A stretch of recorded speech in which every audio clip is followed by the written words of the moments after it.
భగవత్ప్రేమకు తపిస్తూ భగవదాన్వేషణ చేస్తూ భగవన్నామ పిపాసులై భగవత్కృపాధీనమౌను.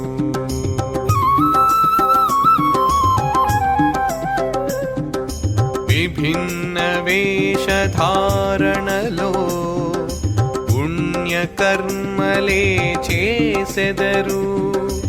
ఆకాశమే వస్త్రము అంటూ దిగంబరులై తిరిగెదరు.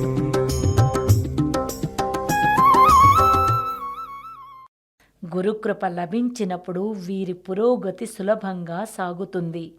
అనేక జన్మలుగా సాధించలేనిది కొద్ది రోజుల్లోనే సాధించగలుగుతారు. వీళ్ళు తమ గురించి, సమాజం గురించి పట్టించుకోకుండా మందిరాల్లో, పర్వతాల్లో, పుణ్యతీర్థాల్లో లేదా ఆశ్రమాల్లో సర్వత్రా భగవంతునికై అన్వేషిస్తుంటారు. వీరు కుక్కలు, ఆవులు లేదా మేకలు వంటి అన్ని జీవుల పట్ల సమానంగా భూతదయను కలిగి ఉంటారు. వీటి పట్ల ద్వేషాన్ని కలిగి ఉండరు. అంతర్ముఖులైనప్పుడు వీరిలో దివ్య చైతన్యం పెల్లుబుకుతుంది. సదా ఏకాగ్ర చిత్తులై భగవన్నామస్మరణలో ఉంటారు.